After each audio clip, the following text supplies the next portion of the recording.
artist friends. Today we are going to do a nature texture rubbing. Now if you don't have a lot of nature around you, you can find any other objects that you'd like to try doing some texture rubbing from, but I'm going to be using some leaves and things that I found outside my house. So for this project you're going to need some sort of thin kind of paper so you can do the rubbing. We also are going to be using a crayon that has no paper on it for the texture rubbing, and then something that you can put underneath your paper to actually get texture. We'll also be painting on top of it, but again, as always, you can modify or change the materials you use so that you can create something with materials that are accessible to you. Now for this project, we're going to be practicing texture like you heard me talk about before, but remember, texture has a special word or sentence that goes along with it. So in our classroom, we always say, texture is the way something feels. Say it with me. Texture is the way something feels. Good, so the way something feels, for example, like these leaves or these kind of bumpy ferns are going to feel a little bit different because they have this texture coming off the surface. So it's not something two-dimensional, but instead has a little bit of a feeling to it, like a bumpy edge or a soft kind of leafy texture that can make our texture rubbings really awesome. How many times did I say texture? Go back and rewind, just kidding. So today we're going to get started with our mantra, and then I'll show you how we're going to make our rubbings. So mantra first, together, here we go. My mantra: I am positive, I am creative, I am mindful, I am amazing, I am an artist. Okay, artists, get your materials, and then I'll show you how we're going to get started. The first thing we need to do is to get the texture of our leaves onto our paper. So I just took a black crayon and took the paper off of it, and we're going to make our texture appear by actually setting our leaves underneath our paper. We've done some texture rubbings before, but I'll just give you a quick reminder. For something like this that has a lot of texture on one side, so it's way bumpier on this side than it is on the front, where I have more of a smooth leaf, I'm always going to make my leaf be texture up. So when I do texture up, I'm gonna go like this, so that texture's up, and then set my paper on top. Now it might smash my leaves a little bit just because my leaves are pretty fresh and I just picked them, but that's okay.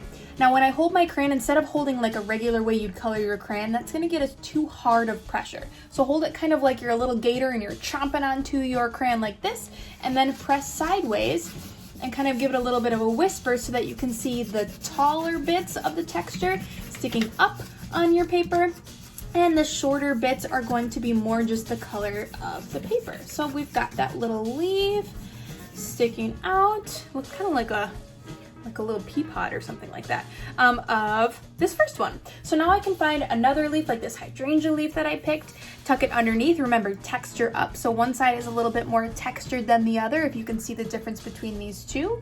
And I'm gonna make my leaf texture up, tuck it underneath, hold my crayon like a little crocodile, and give it a good firm press. Oh, I love that zigzaggy edge of my hydrangea leaf. So I'm gonna finish filling my paper with my leaves, kind of tucking them in between each other till my whole paper is full.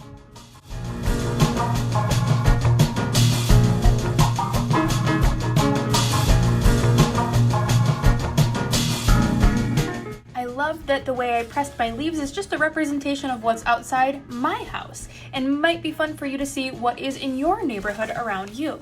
Now on the back, because my leaves were so fresh, it's kind of cool because I almost did a print of my fern, and some of my other leaves are on the outside, so it gives you this really cool sort of memory of what actually happened. So it's a fun way to even look at the back in a cool way.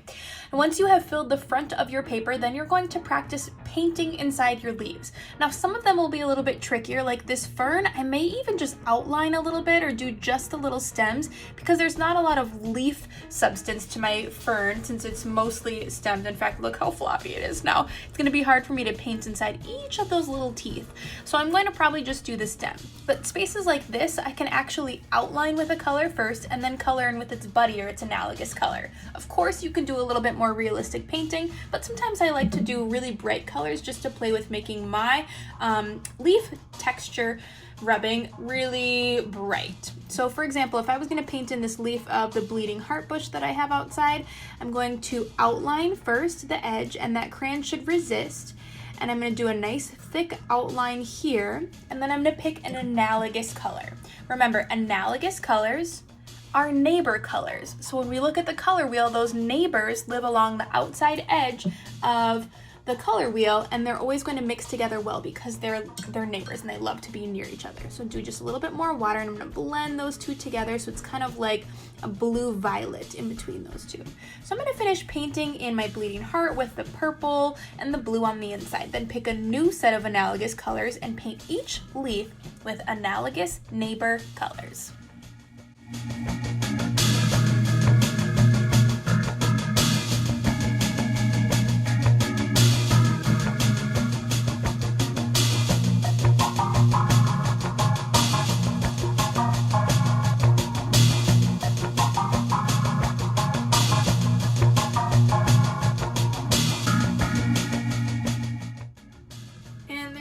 Friends, your own analogous colored leaf texture rubbing. All sorts of descriptive words to talk about this one, but I love how you can practice blending colors together as well as kind of learning a little bit more about what kinds of plants are around you. So I really love this project as a way for you to practice making that texture appear on your paper. You can always add different details, like maybe adding some patterns in the background, maybe painting with a new fresh color to fill in this background space, but I'm going to keep my project pretty simple for this kind of step. Now, for the very end, for our little mindful meditation, I want you to pick one of your leaves, whether it's kind of a floppy one that's left over or one that you still have that's fresh, like this beautiful fern leaf that I've collected from my yard. And we're going to do sort of like a texture mindful meditation. So just like we talked about those spidey senses where we focus really closely on something like what we hear or what we feel, we're going to do the same thing for this project. So hold that leaf nice and close to you, and you're going to do just 10 seconds of texture rubbing just to feel what this actual leaf feels like. So you're going to close your eyes and in your head just count backwards from 10 to mindfully breathe and focus on what you feel. Okay, 10 seconds. Here we go.